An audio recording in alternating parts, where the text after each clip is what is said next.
Own the Road with Kelly and Bob, the USA 250 Tour, brought to you by Mueller. Coming up on this episode... There was a place in Connecticut which would actually empty out outhouses, just to make gunpowder because of the politics back then during the Revolutionary War. You had people discreetly manufactured.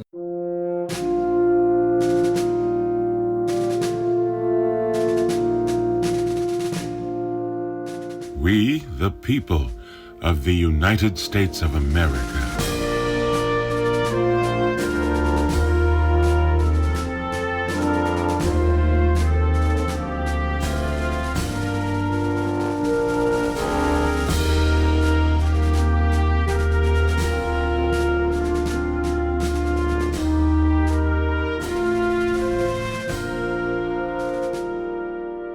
And welcome to another edition of On the Road with Kelly and Bob, the USA 250 Tour. I'm Kelly Phillips. And I'm Bob Phillips. If you are a regular follower of our journey across the United States, you already know we love to find stories that maybe are a little off-center. Those tales that aren't always expected.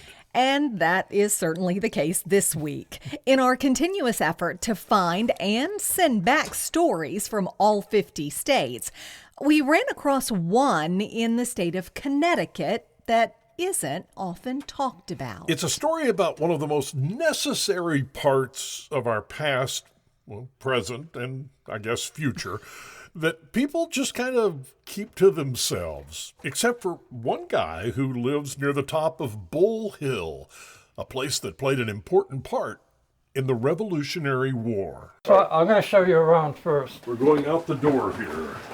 It'll give you an idea of what kind of guy gets involved in outhouses. We have a cemetery over there that I used to keep up when I was a little more limber, and the stones dated back to the mid-1700s. But this is Bull Hill. Why is it called Bull Hill? Because bulls were raised up here. Obviously, the name Bull Hill.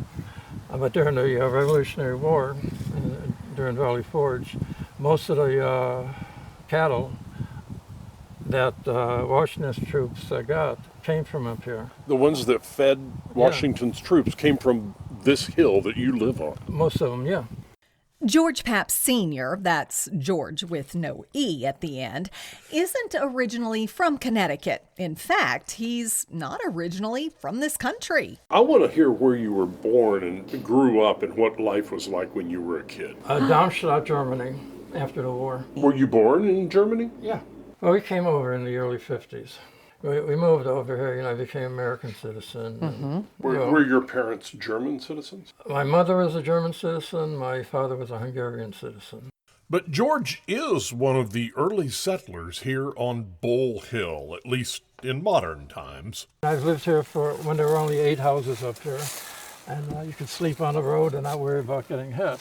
And, so this is a wonderful atmosphere. And George loves to show people around his setup here on the top of the hill where George Washington, that's George with an E at the end, got the beef to feed his army. This pump house here is actually my generator house. So this is a whole house generator. Yeah, I can have this running within seconds.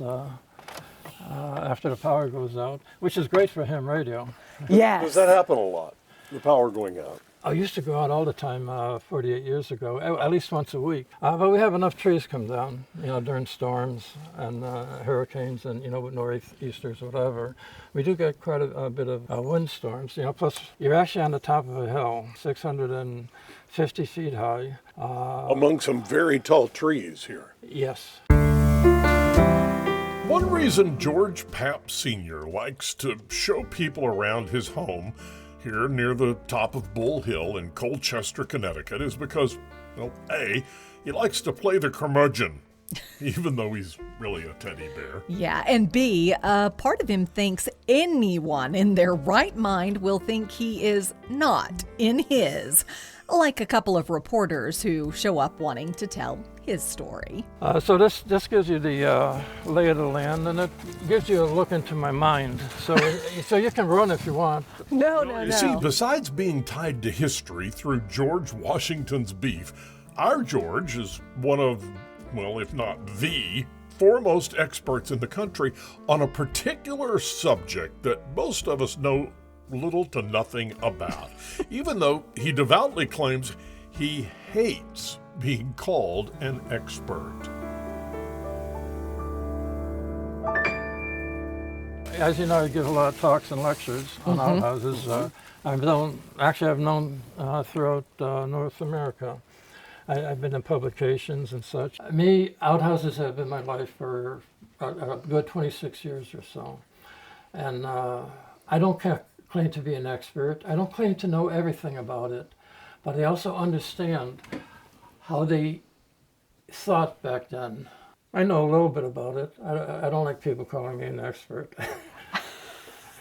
Well, but I would imagine in the world of outhouse experts, there aren't too many.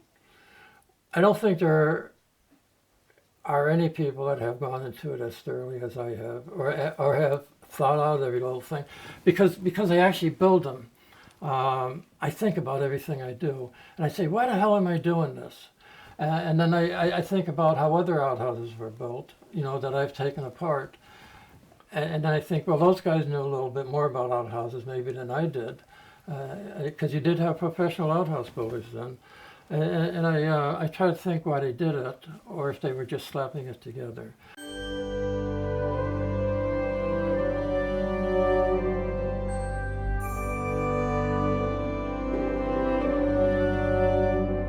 Like it or not, lots of people seem to think of George Papp Sr. as the expert on outhouses.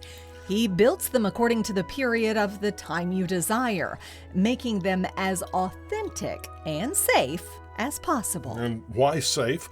Well, one thing that led us to George was the fact that we heard that the product deposited in outhouses was used to make gunpowder during the Revolutionary War. Sure enough, George confirmed that the stuff is indeed explosive and served in that capacity during our fight for freedom. But the thing we appreciate most about George is his great attention to detail and his sweet personality. When it comes to number 1 and number 2, well, George is a 10. Which do you enjoy the most? Building the outhouse, or all of the research and work you go to find out the history and culture behind them? I'm always open to history and research. No, that's not the main thing.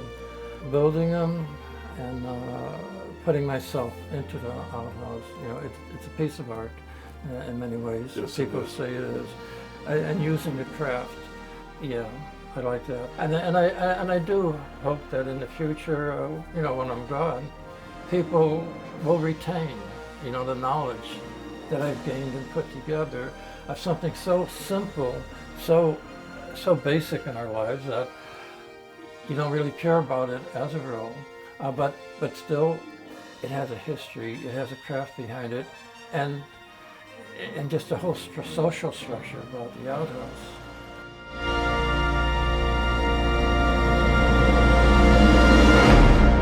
Kelly, who'd ever thunk there was so much to be talked about when it comes to the subject of outhouses? Yeah, well, I didn't, that's for sure. But I did find it intriguing, especially when George got into things like the reason for this and the reason for that. And the whole history behind it, how the outhouse industry was eventually regulated by the government for safety reasons. And how he got into building these things to begin with. Let's pick up with that conversation. Now, this is old number 2. This is the second one I ever built.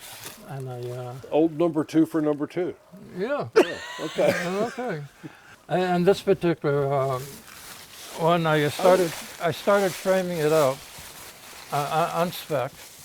And then I started getting all sorts of orders after I started this, and I got that far. But it gives you some idea, of how I put them together. I pretty much rabbit and things. You can see how things fit like a puzzle. It's almost like timber framing, the way that it fits together like this, and the little notches and stuff instead of Look at this notch. Yeah, I that's mean what I how mean. it just fits in. All right, I've got to ask here, would this eventually have a hole in it or something, or how does? Yeah, basically I take two pieces of stair, I glue them together, and then I cut it down to size and then put in the hole, and then I put a lid over the, I fasten the toilet seat. If you've seen my Yoo-hoo video, you know how I do it, and then put a lid over it to keep out the odors. What we're looking at here, for those who can't see this like we can, is a framed out new version of an outhouse. Of an outhouse. That George has been building, and it's kind of the model. Yeah. You know, for if you want to get one, then you can see how he builds them here. There it is. No door on it yet. Just see all the way through it. Oh, Yeah, cool. and this is like the 1700s version. And the reason for that is you have the leather hinges because they were practical old timers. This is not the most important part of the farm. The barn was, quite frankly. Sure. And you didn't want to waste a lot of time on, metal and blacksmithing and stuff. Hardware and all that. Yeah. Yeah, not for the outhouse. And then they put in a little crescent here, so your Fingers Crescent go. moon thing. Oh, wait a minute. This is a three-holer, it looks like. You've even got a bucket of corn cobs, yes. which were used for, Well, wiping, of course. of course. Look, you're from the Midwest. People that come to my talks at state fairs and stuff, I've had a lot of people come from the Midwest and say, yeah, we still use them in the farms of Kansas and Nebraska, whatever, out in the fields, because they're cheap, they work, and they're there. And because they don't make the Sears catalog anymore. Oh, was that terrible when the Sears catalog went glossy? I didn't mean to bring up, a bad memory for you. No, the Sears catalog was fine until it went glossy. Yeah, and that ruined And it. didn't help. And besides that, you couldn't use it in the outhouse. It's just, my dad told me they would look forward to the Sears catalog coming. They'd go through it, and then when they're done with it there, it went straight to the outhouse until it went glossy. Yeah. And then it was slick paper. And Think about that doesn't help. Well, but now you have newspapers, and in an election year, boy, it's fun to use the newspaper. So wait a minute, what's back here? This is It's an outhouse for gnomes. only a little bitty person could fit into that. What is that? Well, that's actually the mailbox. Has that happened a lot? Have people taken their outhouses and turned them into other things over the years? I don't know. Well, if you don't know, who knows? People that have outhouses have done that. Yeah. Okay, well, when I say I don't know, I'm talking about the ones I built over the years. I've been building it for 25 years. They're all standing. Everyone, I get Christmas cards and notes, and they all love them. It's really fantastic. I love doing that. Do people actually use their outhouses for the intended Yes. purpose? Yes, when I first started, I built one or two outhouse-looking garden sheds. But my customers would come in and they'd say, we don't want garden sheds, we want a real outhouse. They wanted to use the outhouse. Yes. But they have indoor plumbing. Well, you do have indoor plumbing, but our question is, what are they using the outhouse for? Yes. One person who lives not far from here gives a lot of parties. It's a biker. Oh. And they have cats in the house. And they don't like the cats being disturbed, so they bought an outhouse. Wait, back up. They don't want to disturb their cats In the house. in the house. And this is an old, this is the Euro French model. A tree fell on it, so I just use it as storage right now. Yeah, that happen a lot. Trees falling on things. Yeah, Wait. you know it. Up there they fall down. But wait a minute, a Euro French design. So you have different designs for the outhouses. Yes, I do. It's and the reason it's I admire the French, particularly for what they did to our country. Rochambeau's troop, a detachment, actually camped down the bottom of the hill, and there's a Here, where you are, Yeah. at the bottom of this hill. bottom of this hill. Lesur's Hussars, they were called, and they were actually a southern flank of Rochambeau's troops. And there's a 1728 outhouse down there also. But just the very fact that we had old colonials, and we had some of the leaders actually, probably went right by that outhouse. It makes it special. It's kind of neat. This was a very important part of the Revolutionary War. Then this area. It was extremely important for many ways. A lot of people don't think about those little aspects of history, but it's always the little things that bring us to big things. And so I put together a style, a Euro-French style. If you go to Europe, the outhouses have hearts on the door. And I made this a little more fancy. Do we know why they put hearts on the door? Is it just a decorative thing and that's it, or is there? I can't say why the Europeans do it. I just know, I have some old pictures from Europe, and that show that. And they do that. Yeah. Of course, we have the crescents, but we have a good reason for that. The materials that come out of the outhouse can be reused for many things, making gunpowder. And that has a history of its own. I did talk to a lady, regarding that not too long ago. Also, you have beauticians. Hair cleaning products, you use urea. Also, baking products. When you look at the label of baking products, they say yeast enhancers for the most part. One time, I was such an interesting person that my wife got wrapped up in the ingredients of a bread package. She was going, says urea here. Do I want to eat this? Yeah, and I was taking a molecular cell biology course at the time. I must have been about 50 years old. I went to my professor in the college, and I said, we have an ingredient here that says urea. Is it what I think it is? And sure enough, she confirmed that. I did a little research, and it's a yeast enhancer. And so this particular bread company probably never thought anybody read the labels. I was just being honest in everything they put in there. However, they found a way of getting around that, and now they say yeast enhancers. But that's what it is. It enhances yeast. You don't need a lot of it. But yeah, you're drinking pee or eating pee every now and then. And even shampoos. You check the ingredients of shampoos, you will see urea in there. And there's many, many other uses. So yes, there was a place in Connecticut which would actually empty out outhouses, just to make gunpowder because of the politics back then. During the Revolutionary War, and you had people discreetly manufacture it and others that just overtly did it. And it is a source. It is used in making gunpowder. So that's true. I mean, these things actually, I would imagine they also went to dairy farms and got some of that stuff, But yeah. So outhouses have been kind of a topic of conversation for a long time, it looks like. Oh, they have been, of course. Yeah, they've been used up until the 1950s over in Wethersfield, Connecticut, which is a suburb of Hartford. And I'm sure I know people are still using them today because they're buying them. Most of the ones that I sell, I go up to Vermont. There we have a lot of survivalists. And most of the ones lately have gone up there. A lot have gone to New Hampshire, Maine, upstate New York. Like I said, I built a ton of these. I just had someone from Florida call me a week and a half ago.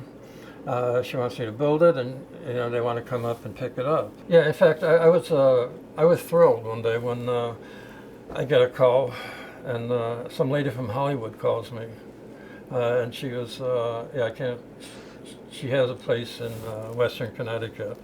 She wanted an outhouse for her husband.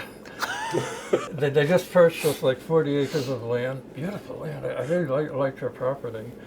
And they wanted all the bells and whistles in there, solar panels, and they wanted a special siding, and which is really crappy for an outhouse. Yeah. But, I said, as long as you want it, I'll put it on, but I didn't like having to put it on, let's put it that way, because I take a great deal of pride in what I do. And you build authentic. Authentic, real, and scientifically they work great. They're comfortable, and they're going to last a long time. And eventually retired from the phone company. But then I retired. I said, what the hell am I going to do? So I did things like deliver mail, rural carrier, and, lots of different things. But this is what got me into outhouses. I was collecting all my equipment, all my tools. I got training in finishing wood. If I'm going to do something, I have to do it right. So I have to, do research. And my daughter knew that. And she went up to New Hampshire, and she went to school there, and I married a New Hampshire boy. She says, Daddy, we've just bought a house, and I'd like you to build us an outhouse. Okay. That's where all of this started? Yeah. Did you ask why? She said, Daddy. And That was it. Yeah. Okay, so You she was melted gonna get at whatever that she point. wanted. Yeah, sure. So I started building it in the driveway. It looked pretty similar to number 2 over there, And as I'm building it, people just stop. I'm a grumpy old man. I'm a grouchy, grumpy old man. People actually stop to talk to me. I say, what the hell's wrong with these guys? They just wanted to reminisce and talk about outhouses. And it was really great. And when I build something, I research it, and I make sure I can do it as best and as accurately as I can. So not only were you researching, you were getting stories from people that stopped Yeah, from their early childhood. yeah. And then a couple actually wanted outhouses, built by me, and which I did, and it just, just mushroomed. It's a fantastic thing that happened to me over the years, and I go from, I was never a carpenter. I liked to work with wood in the past, and I had, but I never was a framer. I never built houses or anything like that. I was more involved in the technical fields. But here I am, building outhouses. Have you ever Googled yourself? Yeah. Do you realize that you're mentioned as one of the foremost experts on outhouses? I don't By Mr. Google, whoever he is.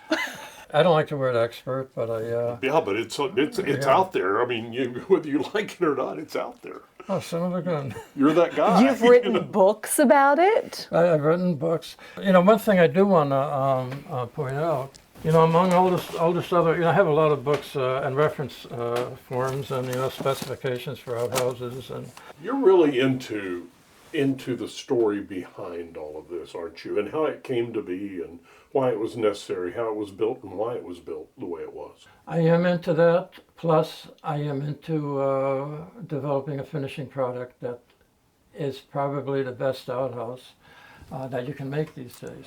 Are you proud that you've been able to learn what you have about our history and about the outhouses and how to make them and how to do quality work? It just makes me feel good to have done it. It's not an ego thing or anything. I attack things, and I like to solve problems. I'm a problem solver. That's why I'm into ham radio. I have the highest license class there is, and and I got that within a few months, because I'm the kind of person that once I set my mind to it, I'll do it, and I'll do the best I can, and if I can improve on it, that's a satisfaction that I get. And I also get the satisfaction when I'm in public. And it's kind of weird, quite weird to be a celebrity up in Western Mass. People stop me on the street. That's not why I'm in it for it. But I really, really enjoy the talks, being with people and talking about outhouses. If there's something to learn, yeah, I'll learn it. You can't know everything about everything. These outhouses have been around for hundreds of years. And people had individuals build them, and they put their own touches into them. And there are a whole lot of neat touches that were done. Like up in Lake Champlain, I have an outhouse. A person wanted a stained glass window, and she wanted a special type of seat put into it also. Fantastic. It is a dead art, building an outhouse. Will somebody else have taken the time that I have to learn what I have learned about outhouses through not just books, but with my actual hands? You put those together and you get authenticity. Big thank you to George for reminding us that while we might look at an old wooden shack and see a relic, he sees a masterclass in social history. It's so easy to take modern plumbing for granted, but George's work ensures that the stories told within those four walls aren't just lost to the passage of time. And remember, next time you see a historic privy, it wasn't just a place of necessity. It was practically a munitions factory in disguise. We want to thank our sponsor, Mueller Metal Roofs and Metal Buildings, for allowing us to travel all over the country in search of these incredible stories as part of our USA 250 tour. On the road with Kelly and Bob. Don't miss a story. Follow us on Facebook, Instagram, and YouTube. And remember, you can listen wherever you get your podcast, or simply download that free Odyssey app. Listen anytime, anywhere.